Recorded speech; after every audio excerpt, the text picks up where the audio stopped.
tarde a todos. Vamos então dar início ao debate que se segue à apresentação do estudo Orçamento, Economia e Democracia.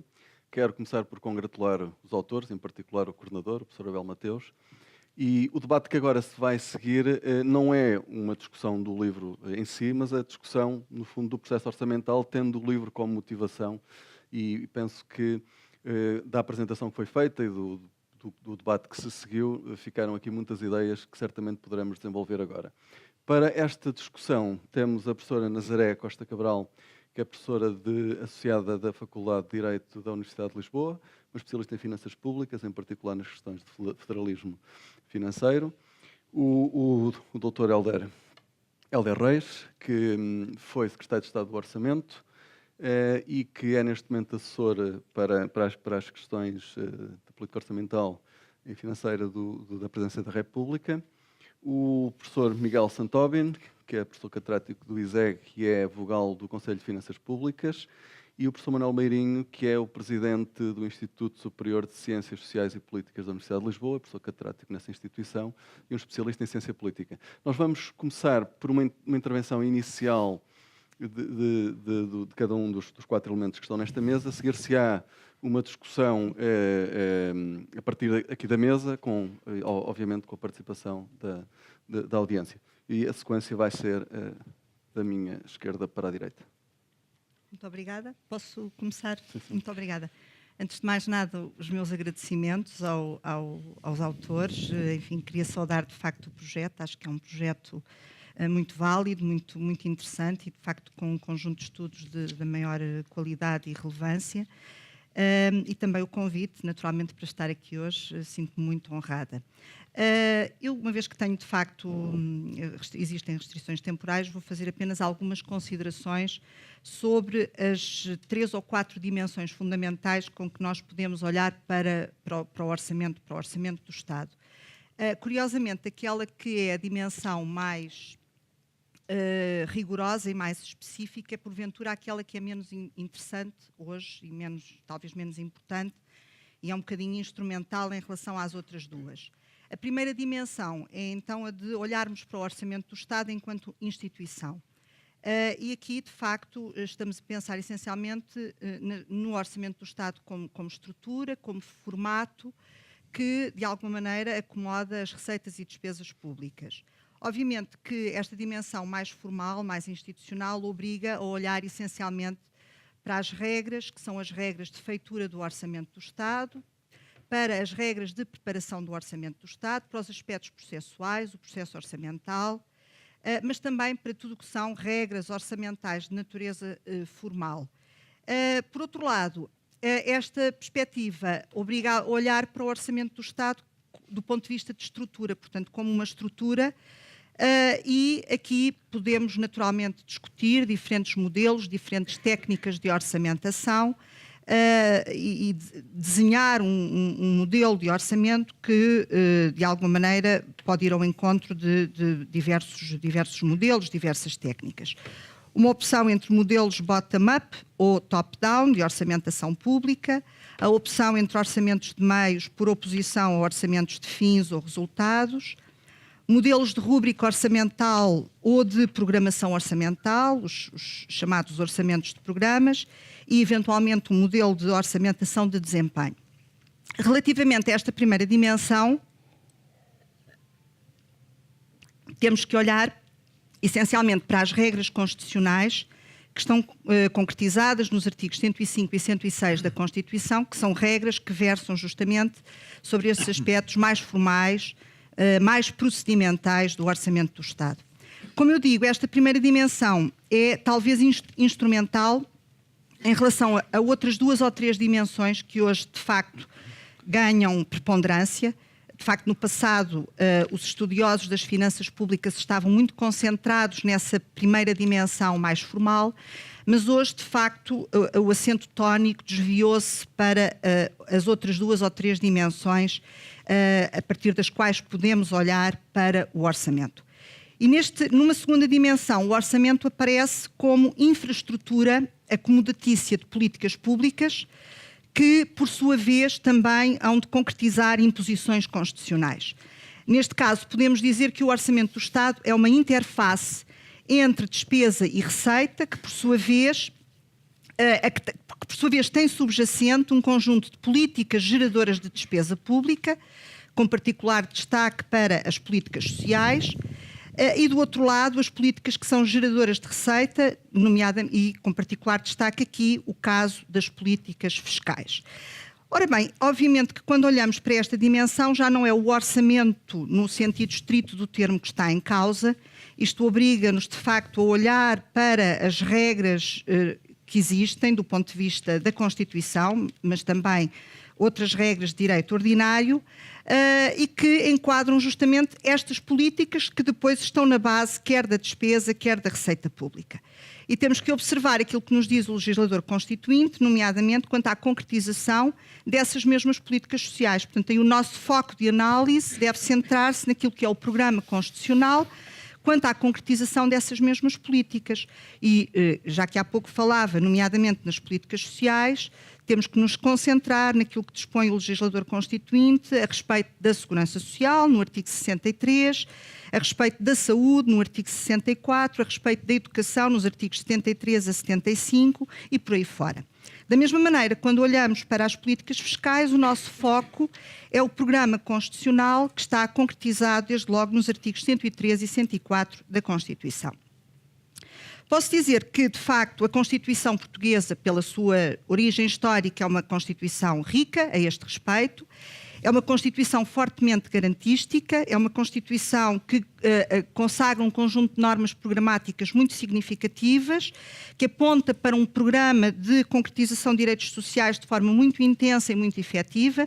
Embora as normas sejam programáticas, ela dá-nos, de facto, claras indicações quanto ao modo como essas mesmas políticas devem ser concretizadas e, portanto, obviamente que este é um condicionamento normativo muito importante e que devemos considerar.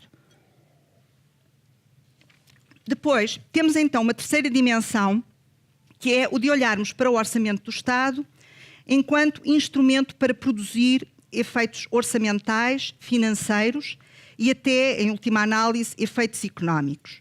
Portanto, neste caso, o que está em causa já é uma outra vertente, ou seja, olharmos para o orçamento no plano dos resultados orçamentais. E aqui surgem objetivos tão diversificados como objetivos de estabilidade orçamental, de disciplina das contas públicas, objetivos de sustentabilidade de longo prazo das finanças públicas e, obviamente, em atenção a isto, relevam outro tipo de regras, que são regras orçamentais de resultado, por oposição às regras orçamentais de caráter estritamente formal de que há pouco falava, e que podem estar concretizadas na legislação interna ou em legislação produzida externamente, nomeadamente, no caso, a legislação europeia, e que, obviamente, também criam aqui uma nova exigência, uma nova forma de olhar também para o Orçamento do Estado. Releva ainda um outro aspecto, que é a questão da eficácia macroeconómica global do orçamento, ou seja, os seus efeitos de estabilização macroeconómica, pela ação conjugada de certas despesas e receitas públicas, nomeadamente daquelas que funcionam como estabilizadores automáticos. A questão, nesta fase, que é uma fase muito difícil, uma fase em que ainda estamos a viver, de facto, os efeitos da crise, é saber de que forma estas dimensões, e nomeadamente as duas últimas que eu referi, o facto do orçamento ser, por um lado, uma infraestrutura que acomoda políticas públicas e tendo em conta o figurino constitucional que está traçado para essas mesmas políticas, e, por outro lado, um instrumento que deve promover objetivos de resultado orçamental, a questão que se põe é os termos de tensão existente, que existe, de facto é uma tensão neste momento efetiva, como resolver essa tensão, porque de facto temos aqui posições que podem ser muito radicais, ou diminuímos o recorte constitucional dos direitos sociais para darmos um enfoque maior à dimensão dos resultados orçamentais, ou pelo contrário, descuramos um pouco esse recorte em ordem à concretização desses mesmos direitos, ou consideramos que é possível haver aqui uma conciliação, um equilíbrio que, sendo de alguma tensão, mas procura ser, apesar de tudo, um equilíbrio estável entre a ponderação destes dois interesses em presença. Além disso, temos aqui, de facto, uma outra questão que densifica e promove esta mesma tensão, que é o facto de nós termos um peso diferenciado entre estas duas dimensões consoante o local onde estejamos. Do ponto de vista interno, parece que a Constituição, de facto, dá uma preponderância aos direitos sociais, às políticas públicas que concretizam esses mesmos direitos sociais. Pelo contrário, as fontes de direito externo relevarão mais a componente dos resultados orçamentais. Como resolver esta tensão? Há aqui, neste momento, do ponto de vista político, do ponto de vista ideológico, essencialmente duas visões diferentes, que são também duas visões diferentes quanto ao modo de encarar os Estados nacionais na sua relação com a União Europeia e particularmente no contexto da zona euro, que é justamente perceber exatamente o que é que prejudica o quê. Há pouco usou-se uma expressão, o bode expiatório. O que é o bode expiatório do quê? Se é verdade que, de facto, podemos considerar que estas regras orçamentais tão efetivas, tão exigentes, funcionando como restrições orçamentais muito duras sobre os Estados, podem, de facto, funcionar como uma espécie de bode expiatório no sentido de pôr em causa o próprio projeto europeu. Há também entendimentos diferentes e há quem considere, pelo contrário, que o facto de estarmos sob uma certa ortodoxia financeira, que por outro lado menorizou os aspectos que têm que ver com a promoção justamente dos direitos sociais, e nomeadamente o foco na política social, é também uma causa dessa mesma investida contra o projeto europeu e o surgimento dessas tensões nacionalistas que, de facto, estão em vias de destruir aquilo que eu, pessoalmente, aquilo em que eu acredito que é mesmo esse mesmo projeto europeu. Muito obrigado pela vossa atenção e não tenho mais a acrescentar. Muito obrigado. Muito bem, depois deste enquadramento institucional e constitucional e a dimensão em que os direitos que aí estão definidos podem entrar em confronto com a sustentabilidade das finanças públicas, vamos agora ouvir o Helder Reis sobre a questão da elaboração do orçamento. Muito bem, muito obrigado. Queria começar por agradecer à Fundação Francisco Manuel dos Santos o convite que me dirigiu para estar aqui, mas, sobretudo e mais importante, o convite que fez ao professor Abel Mateus para produzir este trabalho, que é um trabalho, de facto, de grande qualidade, transversal, e creio que irá marcar, pelo menos creio eu, que irá marcar aquela que será a forma também de pensar finanças públicas daqui para a frente. Espero que assim seja. E queria também congratular porque, de facto, apesar de todo o excelente trabalho que as universidades têm vindo a fazer em algumas destas áreas, bem sabemos que há áreas dentro das finanças públicas que as universidades têm sempre algumas dificuldades em pegar. E, portanto, pode ser que daqui também resulte o embrião para que outras áreas possam vir a ser investigadas e que, de facto, quem, como eu, passou a vida no Ministério das Finanças, muitas vezes procura para auxiliar na decisão, porque a velocidade com que a decisão tem de ser tomada muitas vezes impede que os estudos possam ser feitos tão bem quanto seria desejável. Bom, relativamente à minha experiência como, enfim, naquilo que é a elaboração de um orçamento de Estado, ou enfim, desde a elaboração à aprovação e execução, traçava se calhar alguns pontos que são os pontos mais críticos que eu acho que merecem ser destacados e que, enfim, acabam por depois o livro trazer algumas recomendações de melhorias. Eu diria que, enfim, falámos aqui de regras orçamentais, já se falaram. É verdade que um orçamento de Estado que hoje, enfim, dia 15 de outubro, data legal para a sua entrega, só é hoje porque a Lei de Enquadramento Orçamental de 2015 foi adiada. Por caso contrário, já tínhamos 15 dias da apresentação do Orçamento de Estado e, portanto, uma das alterações que se pretende coerente com a nova Lei de Enquadramento Orçamental, já aqui foi referida, a Lei 115 de 2015, 151 de 2015, no fundo acaba por alterar esta entrada em vigor do orçamento, um bocadinho para dar mais tempo a todas as fases seguintes, a fase da discussão na Assembleia da República e também a fase de promulgação, porque chega muito em cima do final do ano, geralmente ao Sr. Presidente da República, e como tal é preciso também tempo para apreciar. Mas pronto, estamos onde estamos e é hoje a data de entrega do orçamento eu diria que a feitura de um orçamento começa em abril, com aquilo que são o cenário que já se falou aqui, uma estratégia de médio prazo para as finanças públicas. O programa de estabilidade que temos que apresentar até o dia 15 de abril, tentativamente, preferencialmente, mas pode ir até o final de abril e, no fundo, é dentro daquilo que é o semestre europeu e as políticas económicas europeias, de facto, dentro daquilo que é a política orçamental, acordou-se que os países esboçam aquilo que é a sua estratégia orçamental num programa de estabilidade. E, no fundo, ele traça as metas de médio prazo para as finanças públicas. Portanto, ao confirmar-se aquilo que vinha no programa de estabilidade, o orçamento que hoje vai ser presente terá um déficit orçamental de 0,2% do PIB como objetivo para o ano de 2019. Agora, é verdade que, de facto, aqui na linguagem há coisas que às vezes são estranhas para o economista. Muitas vezes os economistas dizem assim, é a curva da procura e traçam uma reta. Não é? Fazemos isso com frequência, o que é de facto, e às vezes a nossa linguagem é pouco precisa. A história dos 3% do déficit, como, enfim, dentro daquilo que são os objetivos que os países devem cumprir, o 3% foi visto, Portugal achou como um objetivo, não como um limite que o país não devia alcançar. Ou seja, o objetivo devia ser o equilíbrio para, como bem explicou o professor Abel Mateus, no caso de um choque assimétrico, em média não estaríamos os 3%.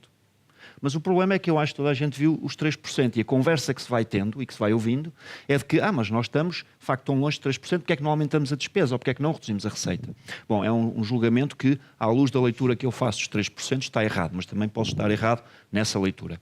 E, portanto, eu diria que, bom, tendo esses objetivos, é verdade que este déficit, 3%, é um objetivo simples de quantificar, outros há que não são assim tão simples. Basta ver o que é um saldo estrutural e a sua calculatória. Basta ver o que é a regra da despesa, que eu diria que, se calhar na sala, há 4 pessoas que são capazes de calcular a regra e eu não sou uma delas. Okay? Portanto, fica para o vosso lado calcular qual é a variação de despesa implícita no próximo orçamento do Estado. Bom, mas tudo assim nós temos que fazer o orçamento. Temos as regras, quantificamos as regras e vamos fazer o orçamento. Bom, uma vez tendo as regras, criamos logo aqui um problema. É que nós dizemos orçamento do Estado. Mas o que lá temos são as administrações públicas. O Estado soma-se os fundos de serviços autónomos para dar à administração central. Soma-se a segurança social, soma-se a administração local e a administração regional. E, portanto, o objetivo para o déficit 0,2% é o objetivo para estas entidades todas. E o que é que nós vamos ter hoje? O Sr. Ministro das Finanças a defender o objetivo nacional de 0,2%. Mas os orçamentos dos municípios e das regiões autónomas são feitos em dezembro. E, portanto, enfim, há uma prévia estimativa daquilo que será a execução orçamental desses subsetores para que possamos ter o objetivo nacional. Bom, mas ainda assim avançamos e temos, de facto, decompomos, temos o objetivo, vamos decompondo em peças, temos uma previsão de receita, um cenário macroeconómico. De facto, antes aqui fazia-se muita batota no cenário macroeconómico. O PIB crescia sempre muito, mas graças a Deus começámos a ter um escrutínio maior. Parabéns ao Conselho de Finanças Públicas, ao TAU, temos outras instituições internacionais e nacionais também que olham para estes objetivos e que nos vão, no fundo, calibrando aquilo que é o grau de otimismo. E creio que hoje o otimismo geralmente está naquilo que não se relaciona com o cenário macro mais do que aquilo que se relaciona com o cenário macro, porque toda a gente aprendeu a fazer a relação com o cenário macro. E geralmente é nas outras despesas correntes, é aquele investimento que, enfim, também cresce ali de uma forma, mas que depois, em execução, se aperta para cumprir o objetivo. Enfim, continua a haver, assim, algumas batotas mais ligeiras, mas isto, enfim, é verdade nestes últimos anos. E, portanto, temos, a partir daí, tendo a receita, tendo aquilo que é, de facto, o Estado em sentido estrito, podemos distribuir plafons. Bom, e vamos distribuir dinheiros. E, no fundo, aqui é um bocadinho regatear dinheiros. Não é? Há aqui pessoas que já tiveram responsabilidades governativas, vejo pelo menos 2, mas confesso também não conheço todas as pessoas na sala, mas que, enfim, no fundo, há um Conselho de Ministros onde nós distribuímos um plafond. Está aqui um terceiro que eu me esqueci, peço desculpa, talvez está na minha mesa. E por ele próprio ter regateado comigo esses dinheiros. E, no fundo, o que é que acontece? Acontece que há um bolo que temos que distribuir. E distribui-se de dinheiros. E vão ver, amanhã vai sair um jornal, há um jornal que vai publicar um gráfico giro, que é um gráfico que tem assim, tem as barras 2018, 2019, com os ministros. Tem lá a figura dos ministros, como foi aqui bem dito, os nossos programas orçamentais correspondem aos ministérios. Isso não é grave. O que é grave é o que não se faz a partir daí. Fica-se por aí. Não se faz a partir daí. E, portanto, o que é que esses gráficos vão ter? Vão ter barrinhas para cima ou barrinhas para baixo. Bom, enfim, talvez se calhar todos eles tenham barrinhas para cima, não é?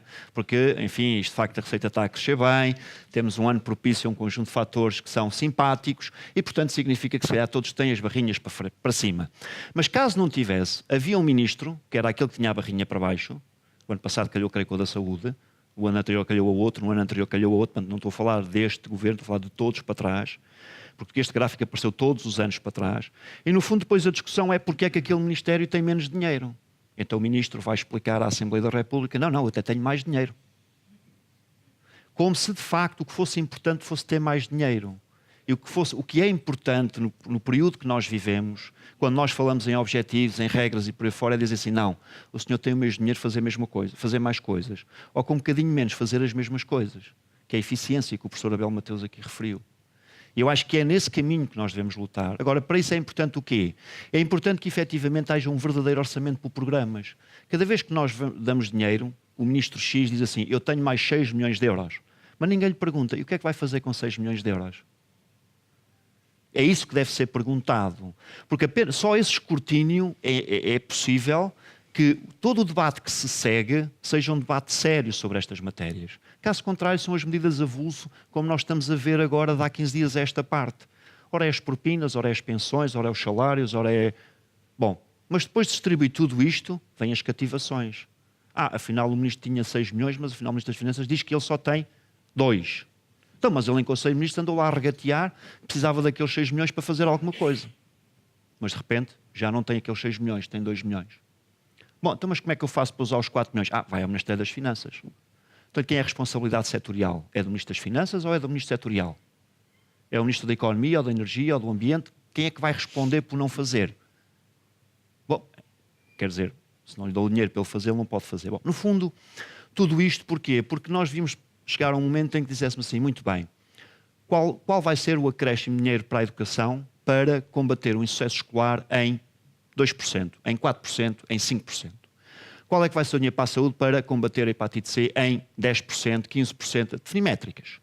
Para que o povo um dia perceba que efetivamente há aqui um recurso, que é o dinheiro, que o povo dá para este orçamento, e que é muito, também já aqui foi dito, e que se calhar é mais do que aquilo que efetivamente deveria ser para termos uma eficiência económica maior. E o que é que nós temos? Temos que depois aquilo é gasto por ministérios. E que de facto são aqueles que mais têm, que mais peso têm, quando na verdade é o que é que nós vamos fazer com este dinheiro. E, no fundo, tudo isso levou a uma reflexão grande e, em 2015, de facto, apareceu a nova Lei de Enquadramento Orçamental. É claro que tudo isto passa também no mesmo dia 11 de setembro de 2015, a Lei de Enquadramento Orçamental trouxe um decreto-lei associado, que foi o decreto-lei relativo à implementação do SNCAP, o Sistema de Normalização Contabilístico das Administrações Públicas. Okay? E vejam que todos os meses nós conhecemos a execução orçamental em contabilidade pública. A DGO dá-nos essa informação, e muito bem, sempre certinha naqueles dias. Mas não sabemos em contabilidade nacional. Mas os 0,2 estão em contabilidade nacional. Mas quem vai dizer em contabilidade nacional é o Instituto Nacional de Estatística. Não é o Ministério das Finanças. É como se a empresa X pedisse à empresa D para dizer aos seus acionistas qual é o lucro que ela tem. Ora, enfim, temos que melhorar todo este processo. É verdade que foi aqui dito que há aqui um atraso de 10, 15 anos, se calhar até há mais. Temos que ganhar esse atraso, acelerando os procedimentos. Foi criada uma unidade específica no Ministério das Finanças para implementar a Lei de Enquadramento Orçamental. E entre várias coisas que se espera que daí resultem, creio que a orçamentação por programas é a mais difícil por aquilo que envolve mudança de mentalidades. Não é algo que seja simples, e tem que ser ensaiado, visto como é que é feito nos outros países, para que efetivamente o ministro diga, sim senhor, eu reduzo 10%, mas no final ele vai ser avaliado se reduziu 10% ou não. E no fundo tudo isto requer uma maturidade que é preciso nós ganharmos e creio que ainda não temos. E portanto significa que tudo aquilo que é o processo orçamental nós esperamos que ele melhore, que é do ponto de vista dos sistemas de informação que estão a ser criados. Ou seja, eu não sei se viram, mas no dia 4 deste mês, se a memória não me falha, o FMI, toda a gente andou preocupada com o World Economic Outlook, mas publicou outro, para quem acompanha finanças públicas, tem sempre uma leitura interessante, que é o Fiscal Monitor. E se virem o primeiro gráfico da secção da introdução, que eu não sei a página, vão ver uma coisa que nós não temos forma de rebater se está certo ou errado. Portugal aparece na pior posição naquilo que é a diferença entre responsabilidades que este Estado em sentido lato tem e aquilo que são os compromissos que assumiu perante o nosso povo. Estamos na última posição daquele gráfico. Nós não temos informação para rebater se é verdadeira, se é falsa, porque é o balanço do Estado. Está lá. E, portanto, com a Lei de Enquadramento Orçamental, com o SNCAP, passamos a ter essa informação, passamos a ter o balanço do Estado. Mas passamos a ter muito mais. É que as decisões políticas que hoje estamos aqui a falar, de mais pensões, mais propinas, menos propinas, mais despesa social, menos despesa social, passa a ser avaliada não apenas numa ótica de caixa, que é como é hoje. Quanto é que custa? Parece que as propinas custam 70 milhões de euros. Mas qual é o impacto que tem para o futuro? E se a população estudantil se alterar, que vai se alterar, qual é a dinâmica que gera? Qual é o efeito dos 10 euros de pensões hoje, mas daqui a 20 anos? Falou-se aqui em 2060 que era 25%, mas se calhar os 25% não tinham este aumento de 10%. Porque se calhar este aumento de 10% traduz em 24,8%. Não é? E, portanto, termos a responsabilidade, como creio que daqui a bocado será, e já foi aqui aflorado e falado, relativamente àquilo que é não apenas as decisões de curto prazo e o efeito de caixa, temos dinheiro, pagamos, não temos dinheiro, não pagamos, não. Ver quais são as consequências das nossas decisões num horizonte de tempo superior ao tempo para o qual vem o Orçamento do Estado. Ficaria-me por aqui agora, depois responderei às perguntas que acharem. Muito obrigado. E acabou no momento, acabou muito bem. Precisamente porque acabou por falar nos efeitos de curto prazo e longo prazo, e o Miguel Santóbino vai precisamente agora falar dessa dimensão de longo prazo do orçamento versus curto prazo. Muito bem, eu agradeço-vos a deixa. Queria agradecer à Fundação e à equipa que fez este estudo, não só o convite, como o próprio estudo, ao professor Abel Mateus e a toda a equipa. Eu tive o enorme gosto de ter já participado numa outra sessão. Fico satisfeito por me terem convidado também para esta. Enfim, é a última, portanto, estou à vontade, mas vou dizer, penso eu, coisas que são do agrado geral. Eu tentei estruturar, como me deram completa liberdade de expressão, eu tentei, enfim, estruturei a minha pequena intervenção em torno de uma dicotomia entre o que é o Orçamento do Estado, que na verdade é um documento anual, e o que seria a necessária decisão em termos plurianuais e de longo prazo. Porque a mim parece-me que quase tudo o que vem, ou aquilo que se decide no Orçamento do Estado, tem uma relevância que vai muito para além, de facto, do ano. Praticamente tudo. E, no entanto, ela é decidida ano a ano e, penso eu, pior do que isso, é decidida com um olho e com ênfase, de facto, nos efeitos de curto prazo. Há duas histórias que nós contamos sobre isto e eu penso que as duas foram mencionadas no vosso estudo e nas vossas apresentações. Por um lado, é de facto o mito do Ulisses, o Ulisses que precisa de se amarrar ao mastro porque no curto prazo vê as sereias, mas se ele for ter com as sereias é um homem perdido e portanto, ele precisa daquelas amarras. Eu penso que essa história, apesar de tudo, é uma história relativamente benigna, porque o próprio Ulisses decide amarrar-se e, portanto, ele tem consciência do problema e resolve-o ele próprio, o que é fantástico, e, portanto, faz dele um grande homem, por isso é que nós ainda contamos a história dele. E há uma outra história que talvez seja um bocadinho mais realista, mas que penso eu, esse modelo precisamos de ter agentes heterogéneos, que são diferentes uns dos outros. Talvez a maneira mais simples de pensar nisso é pensarmos nos contribuintes, nas pessoas normais, digamos assim, todos nós, e depois no agente político. Claro que o agente político também é uma pessoa normal, mas quando põe o chapéu de político, vai funcionar numa outra lógica. E a sua lógica de decisão é, de facto, uma lógica de muito mais curto prazo do que aquilo que interessaria ao cidadão e que interessaria, em princípio, ao Estado. não é? E, portanto, dessa oposição entre o ciclo político, como nós costumamos dizer, e aquilo que é o interesse mais profundo que nós poderíamos ter, daí surge a ênfase ou o enviesamento para o curto prazo, para o short termism, para o curto prazismo, se quisermos chamar assim. É nesse contexto que nós podemos interpretar a existência de regras orçamentais. Pelo menos é a sua origem mais imediata, embora haja outra. E isso é que, quanto a mim, também resulta... Depois pode explicar o bode expiatório e outras coisas que tais. Portanto, nós não precisamos de União Europeia nenhuma, nem de economia aberta sequer, para percebermos a existência de regras orçamentais. Elas surgem deste conflito e desta oposição entre curto e longo prazo, das sereias, dos agentes heterogéneos, etc. De alguns inconvenientes do sistema democrático, que apesar de tudo é o melhor que conhecemos. Mas também não é perfeito, não é? E, portanto, nós podemos ir tentando aperfeiçoá-lo. Aliás, é próprio do sentimento democrático, penso eu, perceber que não existe um mundo perfeito e, portanto, que nós vamos evoluindo e melhorando. E daí as regras, não? São tentativas de nós melhorarmos esse funcionamento. Também elas imperfeitas. Evidentemente, também elas imperfeitas.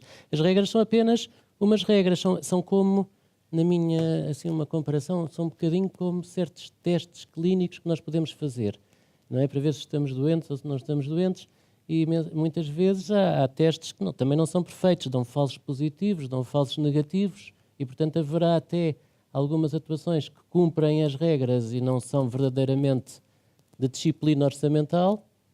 Basta que as coisas estejam a correr bem, ou que os políticos sejam particularmente hábeis e tal, não é? Conseguem fazer com que aquilo passe, e passa uma regra perfeitamente. E também podem acontecer, de facto, azares, e certas ocasiões, de facto, a regra não é cumprida e com excelentes razões, e se calhar não tem nada a ver com falta de disciplina orçamental. Portanto, talvez o mais importante mesmo não é tanto a regra, é a razão para a existência da regra.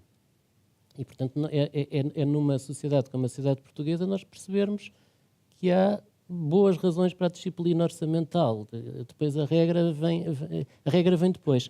Agora, a regra tem também um outro aspecto, no nosso caso concreto, que é o facto de nós funcionarmos numa união monetária, de estarmos na zona do euro. E aí há uma outra necessidade da regra, que é uma forma... As regras surgem como uma espécie de coordenação muito má, não é? É uma coordenação imperfeita de políticas orçamentais numa moeda única. E, portanto, também há aí assim limites que surgem desse aspecto. E, portanto, as coisas misturam-se um pouco e talvez por aí também venha um bocadinho a bode expiatório. Eles não nos deixam fazer não sei o quê, não é? Bom, porque nós, entretanto, estamos inseridos numa comunidade que partilha a mesma moeda. E também nós sabemos que nem sempre é fácil viver em conjunto e aqui temos também problemas dessa natureza. Eu tento pensar, ainda não tenho a certeza absoluta disto, mas parece-me que esta disciplina orçamental entendida assim, para dizer de uma forma simples, não é nem de esquerda nem de direita. Eu até acho que pode ser frustrante, quer para a esquerda, quer para a direita, não é? Em muitos casos, haveria, por exemplo, a tendência à direita de baixar os impostos e substituí-los por dívida, tornando-se assim mais popular. À esquerda, de aumentar a despesa e financiá-la por dívida. E talvez também satisfazer o seu eleitorado. E, portanto, obedecer à regra pode ser frustrante quer para um lado, quer para o outro. Aliás, eu penso que do ponto de vista empírico nós podemos encontrar países com estados relativamente grandes, digamos assim, à esquerda e com muita disciplina orçamental, países com estados pequenos e com pouca disciplina orçamental, países com estados pequenos e muita disciplina orçamental. Temos podemos ter as 4 combinações. Provavelmente encontraríamos pontos que polvilhariam esse gráfico com esses 2 eixos. Portanto, uma das grandes razões para nós pensarmos no longo prazo tem que ver com estes aspectos e, no fundo, com a dinâmica da dívida pública, sem dúvida. Mas há outras razões. Há outras razões que me parecem igualmente importantes e talvez, às vezes, não sejam tão mencionadas. É que em Portugal e noutros países, mas em Portugal a evolução foi particularmente rápida. De facto, o Estado aumentou de tamanho muito depressa, muito depressa. Eu fui recolher aqui alguns dados que estão na Pordata. Em 1973, portanto, um ano antes do 25 de Abril, nós gastávamos, ou o Estado português gastava em saúde 0,3% do PIB. 0,3% do PIB. Agora gastamos 4,7%. Em segurança social, 0,3% do PIB. Agora 7%. Em educação, 1,3% do PIB. Agora 3,7%. A despesa maior era com a defesa, 4,1%, por razões históricas que se compreendem. Agora é 0,9%. Foi a única rubrica que de facto diminuiu, mas foi muito mais que compensada pelas outras. Ora, estas outras responsabilidades, segurança social, saúde, educação, têm, por natureza, implicações de longo prazo, pelo seu próprio ciclo. Digamos que são sistemas com um ciclo extremamente longo. Pegando no exemplo da educação, aquilo que se faz hoje em educação vai ter repercussões, não é este ano. Este ano pode ter algumas repercussões financeiras, mas de facto são desprezíveis em relação às consequências que vão ter no futuro. Vão influenciar a instrução e a preparação dos jovens, ainda por cima depois ainda vão ser os professores, quer dizer, portanto, tudo isto vai se reproduzir num sistema. Aquilo que nós fazemos hoje fica no sistema durante imenso tempo. E tem uma importância também, eu penso que aqui o José Tavares falou da redistribuição do rendimento, e a sensação com que eu fiquei é que nós temos uma distribuição muito desigual, há uma intervenção, a tal distribuição de mercado, não é? A distribuição de mercado é a distribuição antes da intervenção estatal, não é? Como eu a compreendi, não é? Aquilo que, de certa maneira, existiria se não houvesse a redistribuição, que é muito desigual. Depois temos ali um esforço de redistribuir, mas mesmo assim fica muito desigual, claro está. Não há grande coisa a fazer. E é preciso estar a fazer novamente aquilo todos os anos. Ora, podíamos pensar em algo de mais estrutural. Precisamente, políticas como a política de educação podem afetar a própria distribuição de mercado, porque vão ao que é mais básico, que é a própria dotação de fatores dos agentes, não é? Uma das razões de nós termos uma distribuição tão desigual, penso eu, é também a enorme disparidade, por exemplo, na instrução dos portugueses.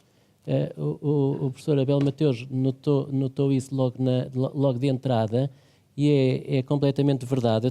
Eu fico sempre impressionado com estes números, mas a percentagem de jovens entre os 30 e os 34 anos, que em Portugal estudou até ao secundário, ou para lá do secundário, portanto que foi para a universidade, em Portugal, está quase ao nível da Turquia e de Malta, que são os piores países aqui, assim, de uma amostra que é a União Europeia, mais uns 2 ou 3. O país comparável é Malta, mas Malta tem um modus vivendi em que tem ali assim, imensos turistas naquela ilha, portanto assim ganha o dinheiro. E de facto há um grupo de países que competem connosco que está muitíssimo melhor, entre os quais a Polónia, que é o melhor de todos, a Eslovénia, a República Checa, a Croácia, a Suíça, enfim, e depois seguem-se outros, mas muitos que são os tais países do antigo Bloco de Leste. Portanto, este é mais um exemplo de como o orçamento, as decisões de curto prazo têm de ser tomadas com um olho claramente no futuro. Bom, eu não sei se estou a avançar. Se calhar ficávamos por aqui. Mas... e agora passávamos então... Obrigado. Obrigado, Miguel. Então agora passaríamos ao professor Manuel Meirinho. Muito obrigado, boa tarde a todos. Queria cumprimentar antes de mais a Fundação Francisco Manuel dos Santos e felicitar pela iniciativa os autores, coordenado pelo professor Abel Mateus. É um estudo muito interessante que a nós quase nos proibiram de ler porque nos pediram comentários independentes do estudo, mas mesmo assim eu tive curiosidade e fui ler, e quase que me atrevi a fazer uma sugestão, que é que mudássemos o título. começássemos primeiro com democracia, depois economia, depois orçamento, em vez de orçamento, democracia, e depois economia, depois democracia. Já lá vamos também. A mim pediram especialmente para fazer um comentário muito orientado para a incidência no processo de supervisão parlamentar do Orçamento de Estado, numa perspectiva mais da ciência política. E daria só uma breve nota de enquadramento, até porque liga muito com a questão aqui dos ciclos de curto prazo, longo prazo, que foi aqui referido pelo meu colega anterior. Na verdade, quando nós hoje falamos de democracia, a nossa e todas as outras, mas sobretudo as democracias representativas consolidadas, aquelas que nós estudamos até em termos comparativos, todas elas têm o mesmo padrão, evoluíram, e nós hoje, praticamente, esta democracia é uma democracia de opinião. Tempo acelerado e muito sujeita ao tempo curto. Não vale a pena perder aqui muito tempo sobre esta evolução, mas hoje quase todas as democracias ocidentais são basicamente democracias de opinião. Isso significa que reificar o espaço mediático pode justificar muito daquilo que acontece em termos do orçamento. Eu digo já que eu não sou economista, não sou financeiro, não percebo nada disso, sei alguma coisa de ciência política. E, portanto, a nossa democracia transformou-se toda para uma democracia de curto prazo. Ela é intrinsecamente uma democracia de curto prazo. Basta ver os ciclos eleitorais, que são todos eles de ciclo curto, que contrariam, por exemplo, perspectivas de economia que carecem de ciclos mais longos. Nesta transformação, o que é que aconteceu com os partidos? Os partidos ajustaram-se à transformação da democracia e hoje eles são, sobretudo, partidos catch-all, ou seja, agarram tudo e, basicamente, são base eleitoralista, também orientados necessariamente para o curto prazo, onde a transação e o custo eleitoral é sempre benéfica no curto prazo para os partidos. Em certa medida, justifica-se esta medida, uma das medidas do orçamento que já aqui hoje vou falar, do Bloco de Esquerda, sobre a questão das propinas.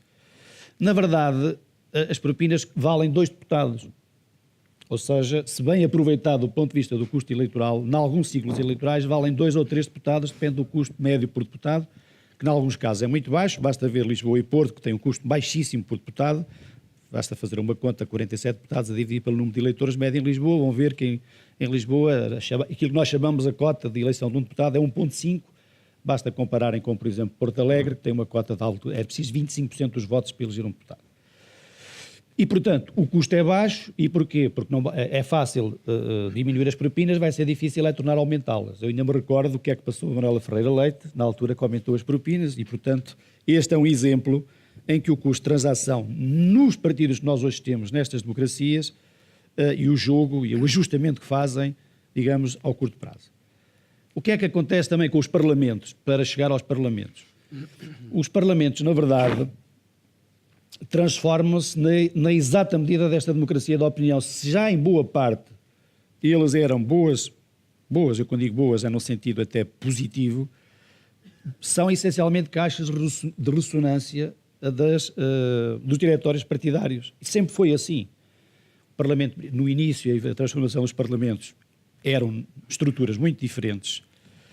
Mas, como já foi dito e é bem dito no estudo, a dicotomia dos parlamentos modernos é em ser um parlamento arena ou ser um parlamento transformacionista. O nosso parlamento é essencialmente um parlamento arena e sempre foi. Nunca foi um parlamento transformacionista. Está estudado, há vários colegas que têm estudado isto, e, portanto, é muito orientado para o debate e muito pouco para a decisão. Ou seja, os parlamentos têm fraco poder legislativo e o nosso tem ainda mais baixo. Nesta transformação, emergiu o quê? Os executivos, nas democracias modernas, são a entidade que, efetivamente, constituem aquilo que nós chamamos a fórmula política por excelência. Na verdade, a placa giratória das democracias passou a ser liderada pelos executivos. E eles, e como é evidente, nestas transformações ganham espaço fortíssimo. Tanto é que, por exemplo, até hoje, o Dr. Helder Reis estava aqui a falar que hoje é entregue o orçamento, mas na verdade nós já tivemos várias lutas no espaço mediático para ver os partidos a disputar esse mesmo espaço mediático. Ainda na sexta-feira, quando o Conselho de Ministros estava ao sábado, havia uma disputa do espaço mediático para anúncio das medidas conquistadas por cada partido, uma espécie de espaço, digamos, de mercado de quem tem a melhor proposta. Como é que isso se articula com as regras institucionais? E aí é um pouco a incidência do capítulo que me foi pedido para comentar um pouco mais. Nós, na verdade, do ponto de vista das regras institucionais, resta-nos muito pouco mais do que o sistema eleitoral. e já foi dito e também foi estudado, nem o sistema eleitoral, nem esta transformação da democracia dos partidos e dos parlamentos, que evoluíram da mesma maneira, garantem qualquer hipótese de controle efetivo do orçamento. Eu diria mesmo, se é pouco, eu diria quase nulo. E porque o nosso sistema não articula uma capacidade de os deputados intervirem, porque eles dependem, no processo de eleição, que é muito cíclico, em primeiro lugar, do diretório que os coloca nas listas, onde, como sabem, no nosso caso, nós temos listas fechadas e bloqueadas e, portanto, a luta não é para conquistar o voto, mas sim para entrar na lista. E, portanto, as nossas regras institucionais, nem o sistema eleitoral é qualquer veto player, como foi dito e bem, e, portanto, há um fraco comprometimento dos nossos grupos parlamentares, eu diria, dos nossos deputados com os eleitores, e, portanto, perdem capacidade depois, no Parlamento, poderem ter qualquer capacidade de controle. Na verdade, nós temos tido um sistema eleitoral, isto é importante porque foi aqui referido, em certa medida, discórdia de um ponto, ele é um sistema proporcional, certo, mas muito orientado para fortalecer os partidos e enfraquecer a relação dos cidadãos com o próprio sistema. E, portanto, o nosso sistema evoluiu, foi ganhando um bom desempenho em matéria de governabilidade. Na verdade, nós não nos podemos queixar que temos problemas de governabilidade efetiva, nem de proporcionalidade. Não temos um sistema partidário muito fragmentado, que também permite que haja boas possibilidades de coligações, ainda que algumas um pouco mais criativas, mas seja como for. Portanto, nós, em síntese, não temos incentivos, não só do lado do Parlamento, mas também dos eleitores para o Parlamento e vice-versa.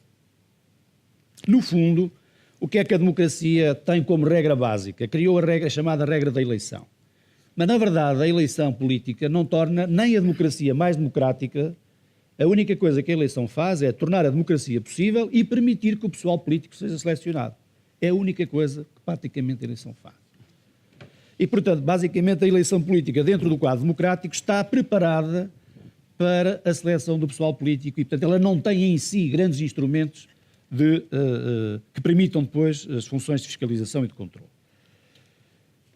O que é que eu diria em síntese, até porque preferia que depois pudéssemos aprofundar isto mais no debate. Em primeiro lugar, questão do Parlamento. O Parlamento não é a sede do poder, é um engano nós olharmos para o Parlamento e considerarmos que o Parlamento é a sede do poder. Não é. O Parlamento, neste momento, poderá ser a sede formal, mas não é a sede real do poder. A nossa arquitetura do sistema eleitoral, não sendo a sede do poder, e como eu disse há bocado, deslocando o trabalho, digamos, a centralidade para os executivos, eu chamo, aliás, a era dos executivos, não sou só eu, vários autores, e eventualmente há um papel simbólico do Parlamento, que muitas vezes é aproveitado num sentido utilitarista, sobretudo na fase da discussão na especialidade dos grupos parlamentares, onde se faz mais oposição, não tanto das medidas concretas, mas do que poderia ser e não é, e portanto essa componente simbólica, apesar de tudo, acaba por ser importante, mas não tem efetividade no controlo, nem das questões da sustentabilidade da dívida, nem de outra forma. Portanto, não haverá controle autónomo, eu diria isso. E mesmo aí, aquilo que era verdade quando eu disse há bocado na transformação da democracia, mesmo na discussão da especialidade, o Parlamento é um Parlamento arena. Porque a grande parte das medidas já estão pré-negociadas. Voltamos à era dos executivos. Qual é o instrumento mais poderoso de capturar o poder? É o orçamento.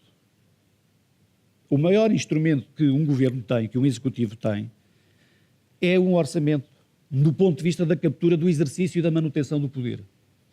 E deste ponto de vista, a sujeição ao curto prazo é exatamente a sujeição à regra de conseguir apoios eleitorais para manter o poder. Ponto. Não há instrumento mais poderoso de qualquer governo. Também pode matar um governo, mas não, em tese, o principal instrumento, que também é de curto prazo, porque é anual, até podíamos ter orçamentos com uma plurianualidade, não é? Vocês é que sabem mais disso, mas, por exemplo, eu sou um defensor da redução do ciclo de conquista do poder, porque a rotação excessiva na conquista do poder é uma primeira regra de sujeição ao eleitoralismo. Os executivos assumem a centralidade, e assumem a centralidade porquê? Em primeiro lugar, porque assumem toda a fase da gestão negocial do orçamento. Tecnicamente, se calhar isto não está lá nos livros, mas há uma fase, politicamente falando, há uma fase negocial, também depende qual é que é a estrutura que está no governo, se é um governo maioritário ou de coligação, e depende da coligação, mas quer na fase negocial, que é uma fase ex-ante, quer na fase que é muito importante da agregação de interesses, onde se articulam a maioria dos veto players institucionais, são articulados e agregados antes do orçamento.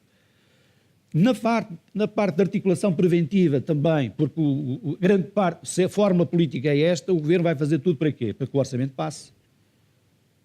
Isso é a regra básica de qualquer governo. Não pode construir um orçamento que seja chumbado. E, portanto, há uma fase um pouco silenciosa, que é chamada articulação preventiva e que não vem nos jornais, mas que é muito importante, que também é ultrapassar certos veto players institucionais, como nós sabemos. E, portanto,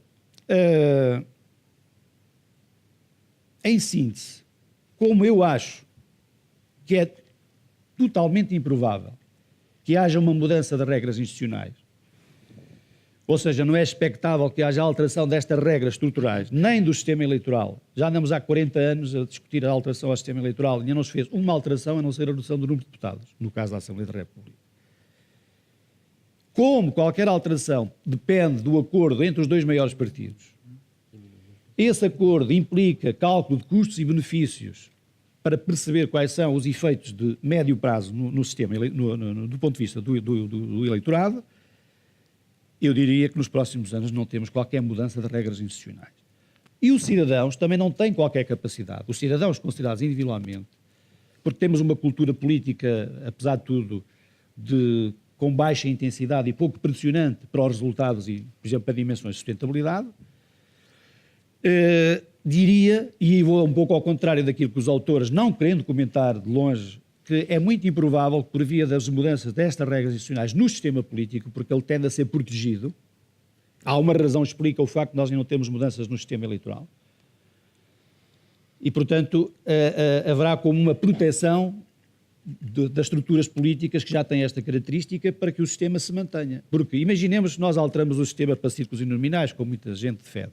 Eu sou contra, mas não vale a pena agora aqui perder muito tempo com isso. Na verdade, não teremos muito... Temos o caso da Inglaterra, que tem um sistema puro maioritário, e não é por aí que faz a diferença. Mas, por exemplo, já tivemos um caso de um país que colapsou, não é? A Islândia, ou a Finlândia. A Islândia, e em que o Estado deu aos cidadãos, e tiveram uma intervenção muito significativa, por exemplo, na proposta de revisão constitucional. Em sociedades cuja cultura política é muito mais intensa, com, digamos, uma sociedade civil mais forte e com algumas regras, também onde há uma menor valorização desta vertente de curto prazo, creio que isso poderia ser, reduzindo alguma elevada rotação eletiva, entre outras matérias de regras institucionais, mas eu diria que, em síntese, para responder à pergunta, o Parlamento tem alguma função de controle efetiva? Não. As regras institucionais do sistema ajudam? Creio que não. E, portanto, deixo estas... Muito obrigado. Notas para discussão. Muito bem. Estava a tentar deixar as palmas para o fim. Mas, eu, antes de passar a palavra à audiência, se calhar ia fazer só aqui um comentário, porque aquilo que, e depois pedir a vossa opinião, que no fundo atravessou as quatro intervenções, ou seja, a questão da tensão entre os direitos sociais que estão definidos constitucionalmente e a questão da sustentabilidade das finanças públicas, a questão da execução e do controle orçamental em tempo, ou seja, a capacidade que de facto o Ministro das Finanças, o Governo tem de controlar a evolução da despesa. Depois, a questão que o Miguel Santalvino referiu do longo prazo. Mais uma vez, a dificuldade que existe entre ligar o curto prazo, que é a definição e a execução de um orçamento, com aquilo que serão os objetivos de longo prazo, ou seja, quem é a nossa Penélope, não é? No fundo. E depois, no fundo, aquilo que o Manuel Meirinho referiu agora na parte final, que tem a ver com os mecanismos de controle e que foi também muito referido por os autores. O Francesco Franco respondeu com muita graça à Vera Gouveia de Barros, de que não, a Itália, no artigo 81, eu fixei, da Constituição, está definido que o equilíbrio orçamental está definido na Constituição. Pronto. E nós sabemos que a Itália tem, a seguir à Grécia, a dívida pública em porcentagem do PIB mais elevada a seguir ao Japão, será a terceira do mundo, talvez. Da zona euro, claramente é a segunda. Ou seja, não funcionou. Claramente, as regras do Pacto de Estabilidade e Crescimento não funcionaram. Se as pessoas que conhecem estas matérias mais em detalhe, quando começa a União Económica e Monetária, com o relatório Delors, o Jacques Delors tinha uma esperança, no fundo, que é um mecanismo de controle que ainda ninguém referiu aqui, penso eu. Não sei se os autores chegaram a referir, que são os mercados. Não? Os mercados, o Delors não define, no fundo, aquilo que vem a ser mais tarde o Pacto de Estabilidade e Crescimento, porque ele acha que os mercados farão esse controle. Ou seja, se por acaso houver desvios e houver insustentabilidade das contas públicas, os países serão penalizados. E, no fundo, foi o que acabou por funcionar. Agora, o Francesco também lá fora disse-me também, a propósito disso, disse-me também, não sabia esse resultado com esse detalhe. No fundo, todos os países da zona euro tiveram, ao longo deste período todo, não sei se desde o final dos anos 90, políticas acíclicas. Ao contrário do que aconteceu com os países que estão fora da zona euro, como a Dinamarca, a Suécia e os Estados Unidos. E, de facto, ou seja, a questão das regras, e no fundo isto vai dar também ao que o Miguel Santóbino estava a dizer, não sei se estou a resumir bem, é que, de facto, as regras são tentativas de melhorar as instituições, mas não há uma regra que seja... não há uma regra única, ou seja, no fundo, o que nós temos que ter como sociedade quando definimos o tal animal, que alguém também referiu o termo há pouco, que as instituições, no fundo, são grandes animais, é como é que, na sociedade que nós temos, com as preferências que nós temos, com as preferências que a nossa sociedade tem, com o sistema eleitoral que tem, e depois com as instituições, com a administração pública que está criada, como é que nós conseguimos ou não... se tivermos uma Penélope bonita à nossa espera, como é que nós vamos conseguir chegar lá ou não? E essa dificuldade é que eu acho que, ou seja, no fundo temos aqui várias dimensões, se calhar ao nível da exigência da sociedade, da arquitetura institucional. Eu de facto passei por isso, falava muito ao telefone com o Helder, apesar de tudo ficámos bons amigos. Mas eram discussões bem duras, tinham que ser. Mas, de facto, o mecanismo de controle institucional, está também ali o Dr. Sousa Rego, que publicou recentemente um livro na Fundação também sobre estas questões, que é, no fundo, como é que a administração pública está montada debaixo dos ministérios, em que cada um tem um controle orçamental sobre esse ministério, para conseguir fazer o trabalho de conseguir resultados com a tal eficácia, com eficiência e, se possível, sem ter que andar a dizer que queria um orçamento maior, porque uma das coisas que eu consegui, acho a simpatia do Helder, foi que conseguia fazer mais com menos. E por isso era como é que nós dizíamos isto não é preciso e vamos cortar, estas direções gerais não fazem sentido e vamos extingui-las, e como é que se fazia esse trabalho. Agora, isso de facto é uma coisa difícil de fazer. Por exemplo, nós falamos muito da questão da reforma administrativa, da reforma do Estado, mas, quer dizer, como é que há uma reforma do Estado quando um ministro entra e não conhece sequer a orgânica do Ministério, que é o normal, que é o habitual. Ou seja, alguém que vai para um Ministério tem que conhecer a orgânica e tem que saber quais são as competências e atribuições dos vários serviços e saber o que é que pode ser cortado e o que é que não pode ser, olhando para a orgânica. E por isso a minha questão, aqui no fundo, só para ouvir a vossa opinião um pouco mais, que depois, no fundo, eu acredito muito nos sistemas de informação e neste trabalhinho legislativo. Okay? Ler a legislação, competências e atribuições e limpar aquilo tudo, por ali abaixo. Foi o que eu tentei fazer. Mas isto depois só funciona também se tivermos um bom sistema de informação. Ou seja, nós temos que saber, uma coisa que em Portugal não se sabe, que é, estamos sempre a ouvir isso, quantos funcionários públicos é que existem, onde é que eles estão, em que serviços, em que locais do país. Nós não conseguimos dizer isso. Hoje não há razão para não saber isto. E eu acho que não se sabe, mais uma vez, porque a opacidade na execução orçamental é um instrumento de flexibilidade. Acho que é um instrumento de flexibilidade, ou seja, não se sabe precisamente para se poder fazer coisas que as pessoas não conseguem medir. E por isso eu gostava só de ouvir a vossa opinião sobre essa questão, de facto, como é que nós vamos conseguir atingir os tais objetivos de longo prazo, mas com a democracia, que tem um ciclo de curto prazo, e neste contexto que eu tentei descrever. O Helder? Muito obrigado. Bom, eu sei quantos funcionários públicos há. Depende da ótica. Esse é que é o problema. Porque há a ótica do mapa de pessoal, há a ótica dos efetivos E depois há mais 3 ou 4 que eu já nem me lembro o nome. E portanto é isso que nos baralha, porque cada um tem um número, nunca são ao mesmo. Mas de facto o Fernando tem, enfim, como sempre, excepto aquelas questões que tínhamos da despesa e dos dinheiros, desta vez ele tem razão, de facto, num conjunto de coisas que diz, o processo é complexo. E as regras orçamentais, de facto, temos de ter alguma... porque há, de facto, exercícios interessantes que podemos fazer, que é, porque é que o saldo orçamental fica melhor do que aquilo que era esperado, ou porque é que ficou pior do que aquilo que era esperado. Porque depois de toda esta complexidade, é um milagre, de facto, nós conseguirmos atingir aquele objetivo, não é?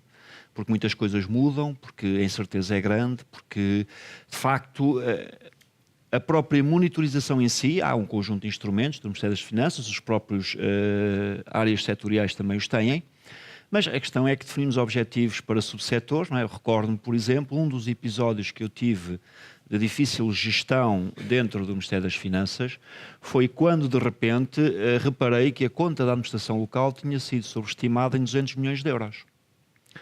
Ora, como é que alguém que está nas finanças a resolver ou a tentar chegar a um objetivo orçamental acomoda 200 milhões de euros, que é um prejuízo, entre aspas, um subsetor que ele não controla, não é? E, portanto, significa que só tem uma forma de acomodar, é usar a administração central para o fazer. Mas também dentro daquilo que é a redistribuição temos um problema, não é? Porque, no fundo, estamos a deslocar recursos da administração local para, ou ao contrário, da administração central para a administração local. E, no fundo, todo o processo em si é complexo. Ora, esta complexidade gera a que, ou leva a que, de facto, as previsões, como eu disse há pouco, de algumas variáveis hoje, enfim, não têm assim muito que saber. Agora, a dificuldade é o momento de tempo e depois a incerteza e aquilo que vai acontecer. Estamos a elaborar um orçamento num contexto, enfim, não sabemos o que é que vai acontecer às nossas taxas de juros e àquilo que pode vir a acontecer, um bocadinho também pelo que está a acontecer à Itália. Não sabemos o que é que vai acontecer nos Estados Unidos e à política comercial e às consequências que isso vai ter em toda a dinâmica europeia. Bom, enfim, há um conjunto de incertezas que, bom, mas no final nós até conseguimos justificar porque é que efetivamente as coisas conseguiram ou não se conseguiram. Agora, dentro daquilo que é a parte mais macro-orçamental, há estas dificuldades. Depois há a parte micro-orçamental que também acrescem as dificuldades, não é? Que no fundo são os sistemas de informação, atempadamente, a monitorização, o acompanhamento, a execução orçamental. Neste momento sabemos o segundo semestre de execução orçamental em contabilidade nacional. Não é? Portanto, o orçamento é apresentado hoje à Assembleia, tem lá o objetivo para este ano, foi preciso estimar 2 trimestres e, a par disso, é preciso estimar e fazer previsão para o próximo ano do objetivo orçamental. E, portanto, significa que no plano macro há estas dificuldades. Quanto às regras e sobre a questão de bode expiatório, eu acho é que um dia nós temos que nos convencer, e os políticos têm que trabalhar nisso, e a comunicação social, de que o objetivo do déficit orçamental equilibrado, ou do saldo estrutural, ou dessas coisas difíceis que os economistas inventam, que não é um problema de Bruxelas, não é para agradar a Bruxelas, é para agradar aos nossos filhos e aos nossos netos. Okay? Eles, um dia, nós temos que explicar isso a eles. Foi aquilo que o Miguel disse e que já foi aqui dito por várias pessoas. Quando nós andamos com a conversa, há umas regras em Bruxelas, que é um déficit de 3%, um objetivo de 3%, mas depois ninguém entende, porque afinal, mas é um objetivo, nós podemos lá chegar. Não, mas se nós lá chegarmos, parece que somos penalizados. Porque há um procedimento de déficit excessivo. Então onde é que ficamos? Não, é antes, é menos. Mas menos isso é uma chatice, não dá para fazer despesa nem gastar dinheiro. E, portanto, significa que muitas vezes esta discussão de curtíssimo prazo distorce tudo isto e tem consequências, obviamente, naquilo que é o nosso futuro, a nossa vivência e, no fundo, aquilo que o estudo bem conclui, de que também partilho dessa opinião, há a necessidade de reduzir a carga fiscal. Acho que a forma de promover o produto potencial da economia portuguesa, que neste momento está num nível mísero, a forma de promover o produto potencial é, por um lado, no fundo, contribuirmos para essa redução futura de impostos, agora é preciso criar margem para isso, e a outra é um bocadinho clarificar, muitas vezes falamos em reforma do Estado, o que é a reforma do Estado? Porque, de facto, há muitos anos esta parte se fala na necessidade de reformar o Estado. Se calhar valeria a pena um dia dizermos, bom, a reforma do Estado passa por isto, isto e isto. Já que não conseguimos fazer tudo de uma vez, então que se comece a fazer parcela a parcela. Eu dei o meu contributo. O sistema de contabilidade da administração pública está a ser mudado. Neste momento temos metido muitos economistas, muitos gestores, muitas pessoas de direito e todas as áreas da sociologia, da psicologia. Neste momento vão ser precisos muitos contabilistas, pessoas que saibam de contabilidade. Sem um bom sistema de informação, A administração interna nunca consegue saber qual for o montante de despesa que teve numa determinada área, com os carros da PSP, com o gasóleo, com a gasolina, com o que quer que seja, e depois chega a falar com o Estado do Orçamento, ele tem um número e ele tem outro. E depois aquilo parece uma conversa de tontos, ninguém se entende, não é? E depois é aquele que grita mais alto que leva a melhor. Não, mas nós deixámos um sistema de informação de gestão montado, que não Eu existia. sei. Por isso é que eu terminei assim, que era para poderes dizer isso. Muito obrigado. Miguel. Sim. Tu fizeste tantas questões que eu não consigo assim responder à tua questão, mas vou selecionar assim umas duas, talvez, e inventar uma outra, de certa maneira. Há aqui uma questão importante que foi mencionada pela Nazaré e agora foi de facto repescada pelo Fernando, que é se existe ou não existe, de certa maneira, algum trade-off, alguma oposição entre os direitos sociais por um lado e aquilo que nós podemos chamar a disciplina orçamental por outro. Assim, a resposta, digamos assim, teórica é que não. É que, pelo contrário, os direitos sociais deveriam ser precisamente assegurados se existir disciplina orçamental. Porque se não existir disciplina orçamental, há um momento no futuro em que eles vão ser postos todos em causa. E, portanto, nós estamos a falar da sustentabilidade da atividade pública e, portanto, estamos a falar da sustentabilidade precisamente desses direitos. Porque, na minha opinião, esse é o grande papel do Estado, é precisamente assegurar esses direitos sociais. E, portanto, eu ponho-me do lado das duas coisas. Agora, do ponto de vista dos acontecimentos, digamos assim, económico-políticos dos últimos tempos, não é? É natural que tenha surgido esta noção de que existe um antagonismo entre estas duas coisas. Porque, de certa maneira, soluções que foram propostas para assegurar a disciplina orçamental foram vistas como pondo em causa esses direitos sociais. E, portanto, a partir daí ficou o debate contaminado. E, portanto, eu penso que às vezes há esta confusão. Mas não interessa a ninguém que defenda os direitos sociais, não interessa a ninguém que as contas públicas não sejam sustentáveis. Pelo contrário, evidentemente pelo contrário. Pronto, esse era um ponto. O outro ponto tem que ver com aquilo que me parece um bocadinho para a solução deste problema do Ulisses. Um dos possíveis caminhos seria tentar que nós tivéssemos, como se calhar noutros países de uma democracia um bocadinho mais amadurecida já têm mais, uma maior diferenciação entre aquilo que é governo e aquilo que é administração pública. Ou seja, uma coisa é de facto o governo, as opções políticas, outra coisa é ter um corpo na administração pública, profissionais que deverão ser extremamente competentes, não é? E que tenham, de facto, condições também de trabalho, carreiras sustentáveis e ao mesmo tempo atraentes e, portanto, que tenham qualidade. Não é? No fundo, precisamos, de alguma forma, ter essa qualidade e essa independência na administração pública, independentemente de quantos são, esses que podem ser contados de 4 maneiras. Nós devemos saber contá-los bem e eles deveriam saber bem o que é que estão a fazer, não é? Eu penso que isso é extremamente importante. Reparem que nem sempre a comparação entre o público e o privado faz assim tanto sentido, porque nós, pela própria natureza do setor público, temos profissões ou atribuições que praticamente só existem no setor público, não é? Não existem juízes no setor privado, existem seguranças no setor privado, mas não polícias, mas não militares. Não é a mesma coisa. Professores estão quase todos no setor público, alguns também, de facto, no setor privado, mas é o setor público que domina essa empregabilidade. E, portanto, aí têm de ser definidas regras, formas que são próprias do setor público, mas que sejam boas, interessantes e de qualidade. Penso que tentar fazer esse caminho... E eu não sei se isto está a ser feito, não é? Não sei quem é que está a tratar disto. Não é muito discutido. Quem é que está a tratar deste assunto? Ou se calhar não é uma boa ideia, mas não sei quem está a tratar deste assunto. Manuel Marinho, só para... Não sei se quer dizer alguma coisa para passarmos...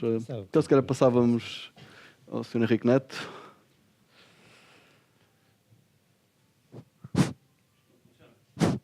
Funciona. Eu estava a ouvir o que aqui se passa e estava a pensar o que é que pensaria deste debate um empresário. Presumo que não está aqui nenhum. E a primeira coisa é que admiraria, certamente, o esforço que a mesa fez, até com o debate de alguns aspectos técnicos, para tornar o orçamento mais eficaz, mais rigoroso e, porventura, mais verdadeiro. Eu resumiria o que aqui se passou. E há várias maneiras para conseguir isso, mas suponhamos que era este o objetivo. Mas depois, na cabeça do empresário, a pergunta era, mas para que é que serve o orçamento? Qual é o objetivo do orçamento? E o empresário considerava que os direitos sociais, ou esta aparente contradição entre a economia e os compromissos sociais, não é um objetivo, é um condicionante. Da mesma maneira que os 3% da União Europeia também não é um objetivo, é uma condicionante. Ora, se considerarmos que isto são condicionantes, falta o objetivo. E, do meu ponto de vista, só devia ser um. Porque quando há 10 objetivos, o empresário normalmente fica todo baralhado. Um objetivo. Qual é o objetivo? Aumentar a riqueza do país. Não pode haver outro. Porque todos os problemas que os senhores discutiram e toda a divisão que o orçamento faz, que eu chamo de divisão da miséria, porque quando há miséria a divisão é muito difícil, só se resolve com o aumento da riqueza do país. Tudo o resto será uma fantasia. Ora, se nós, quer no orçamento, quer noutros locais, tivéssemos esse objetivo como claro, a seguir teríamos de ter quais são os meios para lá chegar. Aí também é relativamente fácil. É preciso capital, é preciso qualificações humanas, é preciso mercados, competitividade. É relativamente fácil. Agora, o que é que o orçamento pode fazer para contribuir para isso? Isto seria, do ponto de vista do empresário que aqui tivesse, a questão real. Isso não quer dizer, eu não quero dizer que tudo o que foi discutido não é importante. É importante. Mas, ano após ano, não há uma estratégia, não há um objetivo. Quando eu estava no Parlamento, havia uma coisa que eu presumo que já acabou, que eram as grandes opções do plano. Presumo que já não há. Ainda há? Não servem para nada. Eu fui relator 3 anos. Partilhamos. Eu fui relator 3 anos na Assembleia da República e trouxe para o Parlamento, para a Comissão que tratava disso, uma página que tinha a estratégia do Japão em 1945 e em 1955. Que dizia mais ou menos que eram duas frases. Estratégia de um país inteiro. 2 frases. No futuro, a tecnologia será o objetivo, a obtenção de tecnologia será o objetivo principal da nação japonesa. Disseram isto. Mas a democratização da economia estava lá também. 10 anos depois, voltaram a estudar o problema com profundidade, não foi assim ao de leve, e acrescentaram uma palavra. Onde estava a tecnologia, disseram inovação tecnológica. Os americanos tinham andado a ajudá-los, eles estavam fartos daquilo, queriam inovar. Ou seja, é um objetivo concreto, determinado, para um país inteiro. Se nós continuarmos a ter 100 objetivos, os livros escolares mais baratos ou de graça, isto, aquilo, o orçamento, todos os anos faz isso. Faz o quê? O que é que resulta disto? Sermos o país mais atrasado da União Europeia. E vamos continuar a ser por esta via. Muito obrigado. Se calhar recolhemos mais 1 ou 2 perguntas, penso que não vamos ter tempo para mais, porque às 6h30 temos que sair. Pode ser o Dr. Sousa Rega, depois a Vera. Não, é indiferente. Muito obrigado. O painel definiu com muita clareza, a seguir aos problemas do país com a utilização da ferramenta orçamento, com o livro, mas definiu as dificuldades de alterar esta ferramenta. E, de facto, se os partidos e o pessoal político dos partidos que são sustentados e alimentados pelo sistema têm muita dificuldade em alterar esse sistema que os alimentam. E, portanto, o desafio que nos está posto é o de vermos a parede e de tentar ultrapassar essa questão, que é muito difícil.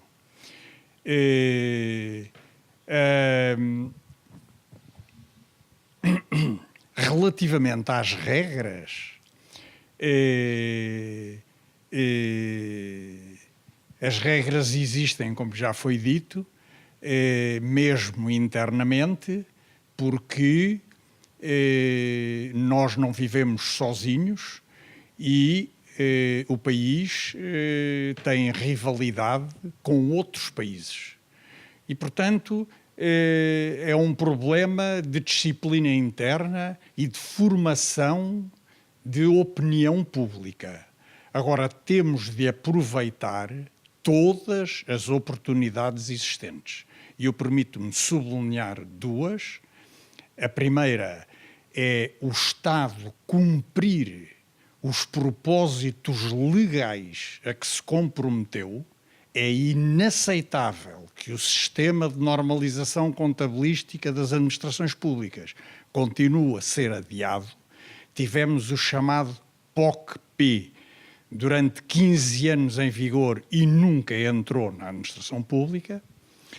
A lei de enquadramento orçamental já foi adiada e foi posta em lei por acordo entre o PS e o PSD, estando o PSD na oposição, e continua adiado. Este orçamento, que foi hoje entregue, como o Dr. Helder Reis citou, devia, se a lei estivesse aprovada, ter sido entregue a 1 de outubro, era o primeiro orçamento de 2019, que já era segundo as regras.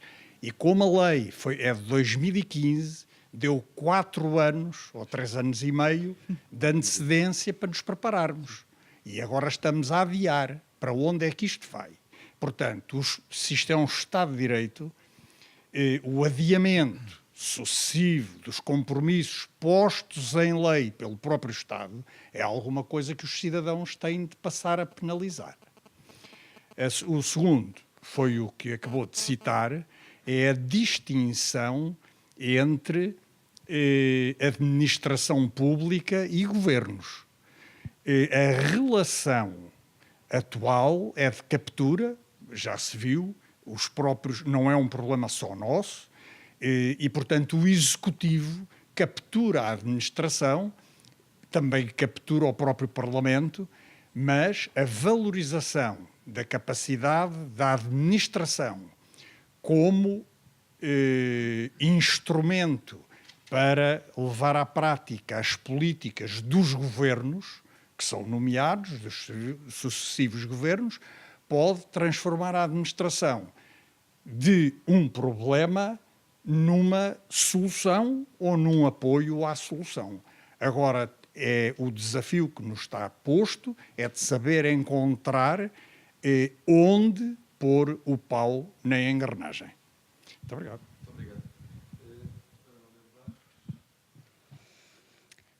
Boa tarde. Quando eu há bocadinho ouvia falar sobre o indicador em que estamos em último lugar e a inexistência de dados que possamos usar para contestar essa posição, imediatamente me ocorreu que a inexistência de dados não permite contestar, mas também não permite confirmar. E agora, saindo um bocadinho até do orçamento e com uma visão um bocadinho talvez cínica, que nem costuma ser o meu hábito, eu pergunto até que ponto é que a falta de informação não é deliberada, porque inexistindo dados eu posso contar a narrativa que eu quiser. E num momento em que, como se dizia há pouco, a governação é feita de opiniões, é muito mais fácil eu manipular uma opinião se não tiver dados em que me suportar. É só contar uma história e esperar que as pessoas acreditem consoante as suas simpatias. Não sei se há mais alguma questão, porque não vamos... Não sei se os autores têm algum comentário. Okay. Então, vamos responder. Não sei quem é que... Mais uma vez, passo. Posso dar o meu ponto de vista relativamente às 3 questões que foram colocadas, depois passaria aos colegas. Se calhar invertia um bocadinho a ordem das perguntas, começaria pelo fim na resposta. Quanto à falta de informação e à decisão e a possibilidade que há de, na ignorância, podemos discutir tudo e mais alguma coisa, todos têm razão, ninguém se entende, enfim, aquilo que nós sabemos quando resulta da má informação e da, no fundo, informação assimétrica, seleção adversa que daí resulta. Uma parte pode ser isso. Outra parte está na resposta que o Dr. Sousa Rego há bocadinho falou, que tem a ver com a implementação do POC-P. Portugal, o POC-P é o Plano Oficial de Contabilidade Pública, para quem não sabe. E, no fundo, creio que vamos em quase 20 anos da sua tentativa de implementação em todas as administrações públicas, nunca se conseguiu. A par disso, o que se fez foi multiplicar os planos e, portanto, significa que as coisas têm alguma dificuldade em ligar e em termos de uma informação perfeita e atempada. É verdade que dentro daquilo que é a administração central, sobretudo o Estado, os sistemas de informação funcionam.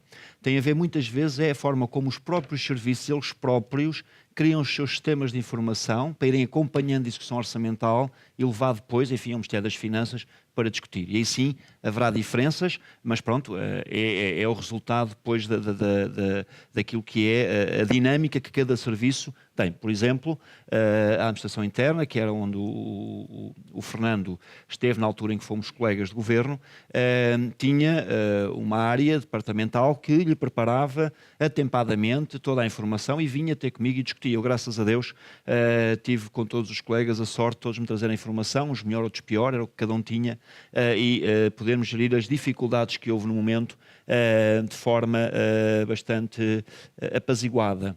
Gostava hoje de ser governante, enfim, para poder satisfazer melhor as pretensões do professor Fernando Alexandre, mas não é o caso. Mas é verdade, e portanto, do meu ponto de vista relativamente à informação, há um bocadinho de verdade, do meu ponto de vista, naquilo que diz. Há também uma dificuldade técnica da máquina, e a máquina é pesada em si, e de facto, com este SNCAP, que, no fundo, o tal empresário também se admiraria, porque é que, de facto, a ele lhe deram para aí 6 meses ou 1 ano para implementar de forma repentina na empresa o sistema de normação contabilístico.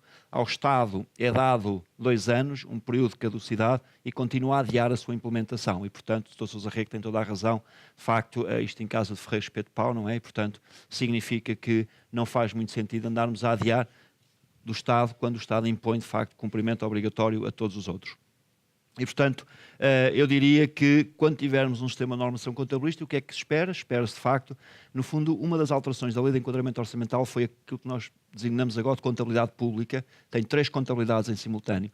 A contabilidade orçamental, que é obrigatória para reporte à Assembleia da República, porque a Assembleia da República que temos autoriza a despesa que o Governo pode fazer.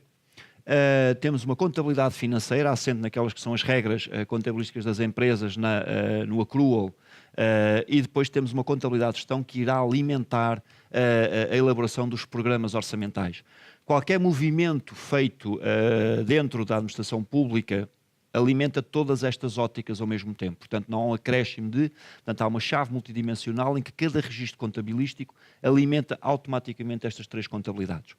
E pronto, eu acho que, enfim, foi adiado para este ano, creio que para a administração local, para a administração local, sim, e para mais um ou outro departamento. Espera-se que, enfim, ela, entretanto, entre em vigor. Quanto às questões do Dr. Henrique Neto,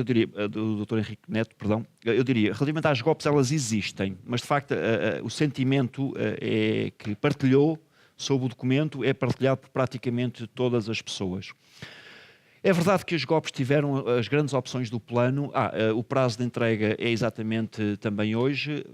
Tem uma particularidade que são sujeitas à apreciação, discussão e parecer do Conselho Económico e Social, portanto vão ao parecer e depois são votadas também na Assembleia da República as leis das grandes opções. Teoricamente, o que é que as grandes opções deviam ser? Deviam ser o programa do Governo, quando ele toma posse, esboçado para aquilo que são as orientações, e depois, anualmente, ser um acompanhamento daquilo que foi feito, daquilo que falta fazer, um balanço de... Bom, ora, isto surgiu num período em que, entretanto, a própria dinâmica temporal de documentos que foi aparecendo acabou por matar, porque na altura não tínhamos Programa Nacional de Reformas, na altura não tínhamos Programa de Estabilidade. E, portanto, hoje temos esses documentos. Isso significa que as GOPs perdem um bocadinho a visibilidade por causa disso. Ora, quando se fez a Lei de Enquadramento Orçamental, da qual aqui a professora Nazaré é responsável também, e outros que estão nesta sala, o que se concluiu foi harmonizar o planeamento orçamental de uma forma de, primeiro semestre, tudo aquilo que é planeamento, e no segundo semestre, aquilo que é o orçamento. E, portanto, significa que, de acordo com a nova Lei de Enquadramento Orçamental, o que nós vamos ter é, até 15 de Abril, o Programa de Estabilidade, o Programa Nacional de Reformas e aquilo que são as leis, como se chama? Grandes opções, agora não se chama, é a Lei das Grandes Opções, é assim que se chama. Lei das, não é? Lei das Grandes Opções, que vai integrar aquilo que também já aqui foi reivindicado, que também existe, mas de uma forma deficiente do meu ponto de vista, que é o quadro plurianual de despesas públicas.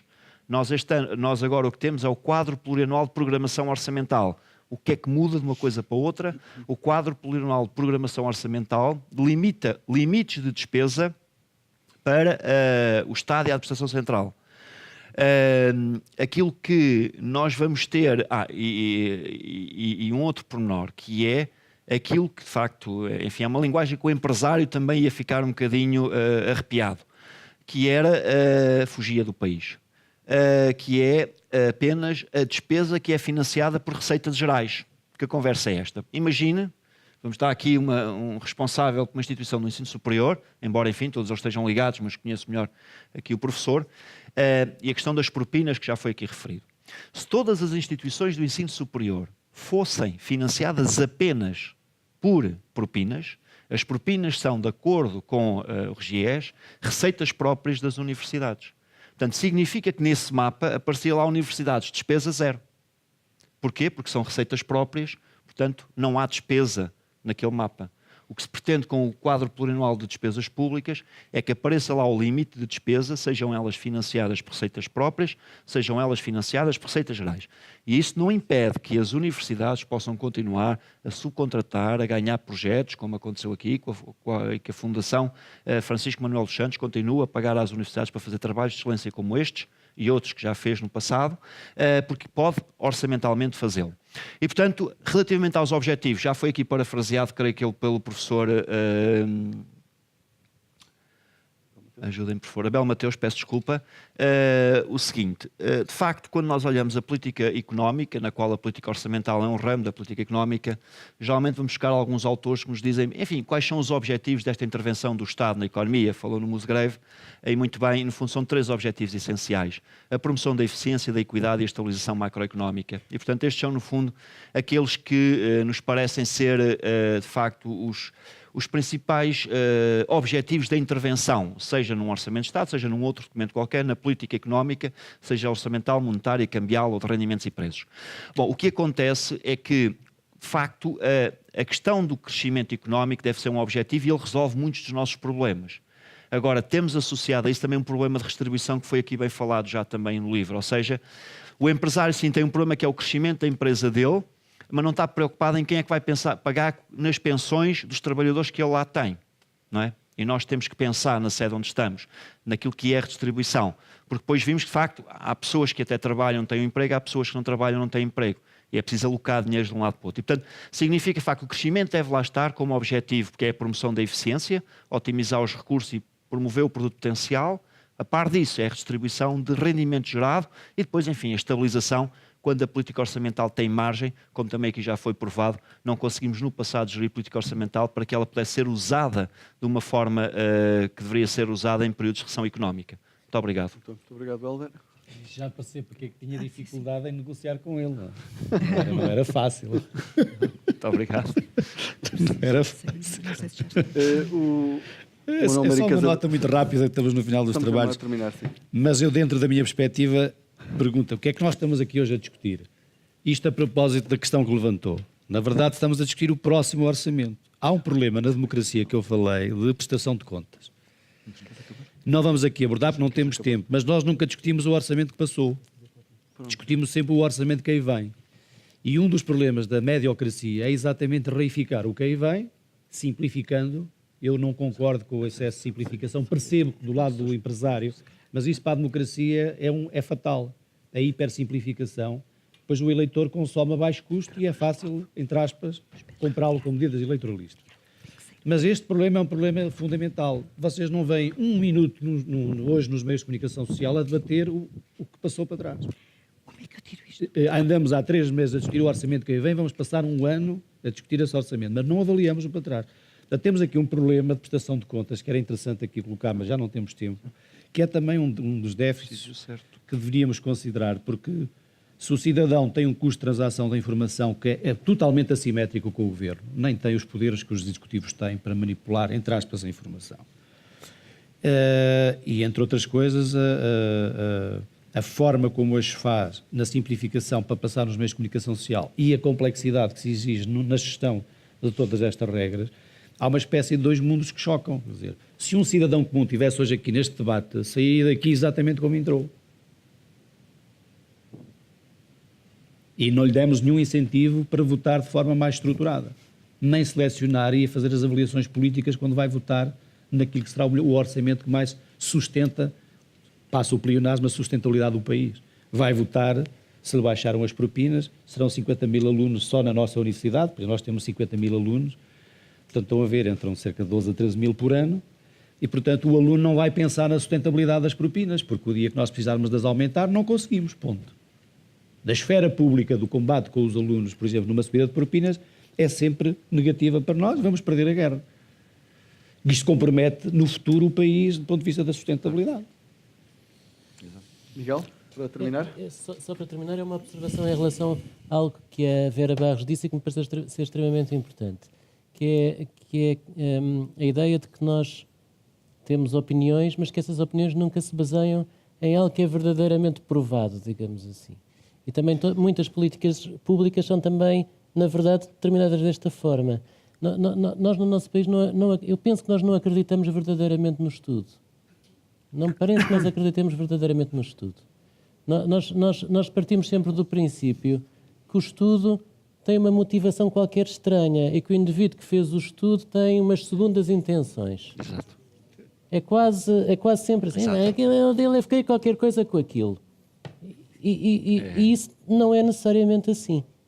Eu, já agora, gostava, e acho que é merecido, de elogiar a Fundação Francisco Manuel dos Santos precisamente por proporcionar dados, por proporcionar estudos que são socialmente motivados, que não são resultado de nenhum interesse e que toda a gente aceita como sendo bem feitos, com as limitações, digamos assim, da competência humana, mas seguramente foram buscar as melhores pessoas. Pronto, não podemos acabar melhor.